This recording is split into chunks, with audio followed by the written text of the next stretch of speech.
Metropolitan Police are facing a legal battle again after the families of dead children whose identities were stolen by undercover police launch a legal battle over the resulting trauma that they've suffered as a result. The families were said to have been devastated after finding out that police had used the identities of their deceased young relatives in order to infiltrate political groups without informing the families or consulting them first.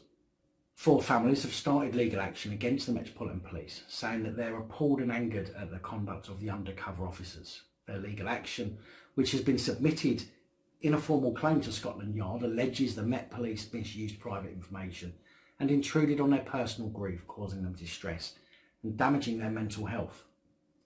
In a tactic that was used routinely for more than 30 years, at least 42 undercover officers created fake personas based on the details of dead children.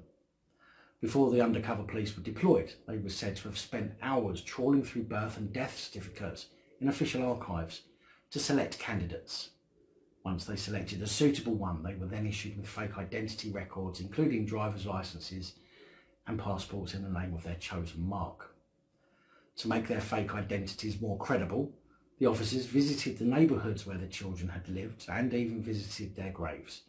To familiarise themselves with the identity they were adopting, the spies also researched the families of the children, including parents and siblings. A declassified handbook written by one of the spies referred to the undercover officers assuming squatters' rights over the unfortunate's identity for the next 4 years, which was the typical length of an undercover deployment. The tactic was described by MPs as ghoulish and disrespectful after it was exposed by The Guardian in 2013.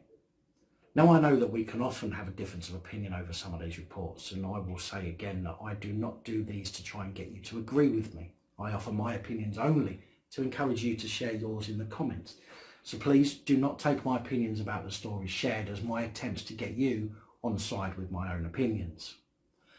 In this case, I am on the fence. I think that assuming identities in order to infiltrate groups that are a genuine threat to the public isn't necessarily a bad idea, and personally, if done correctly, is in fact something that should be done in some circumstances for the safety and protection of the public.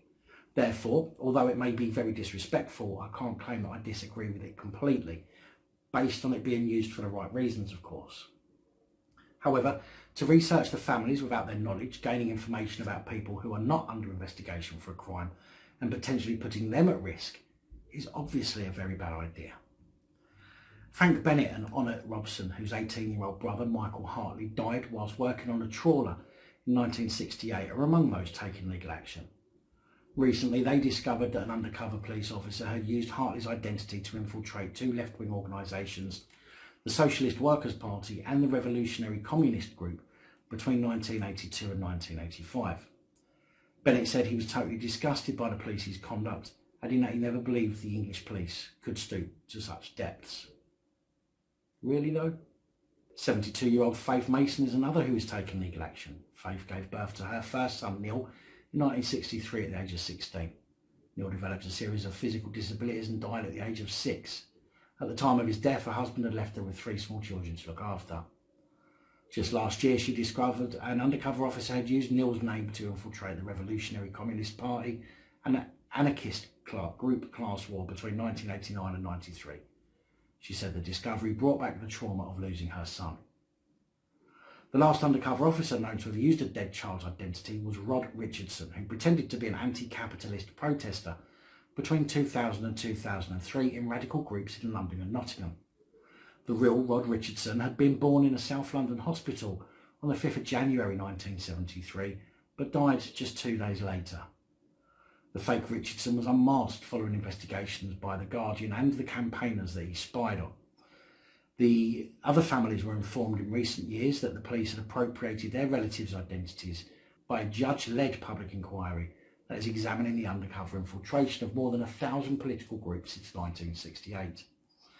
The police are said to have informally called the process of searching for a dead child's identity doing the Jackal Run, a reference to Frederick Forsyth's 1971 novel The Day of the Jackal, in which the technique was described. In a statement, the Metropolitan Police said the claims relate to the historical use of deceased children's identities by undercover officers. The Metropolitan Police is investigating the claims and is unable to comment further at this time. Well, personally, I do hope that the families get some closure and justice over the use of their relatives' information and identities, but as I say, I think for me the main fact is that the police researched the families, no doubt in great depth, which was in my opinion a huge breach of trust in data without consultation of the families. Whether you agree or not, that's entirely your decision, but please do let me know what you think in the comments. Big thank you to channel supporters, especially these guys. Your support is truly appreciated. Don't forget to like, share, comment and subscribe. Let me know your thoughts, as I know many of you will. And until next time, stay safe, look after each other, film the police and other officials.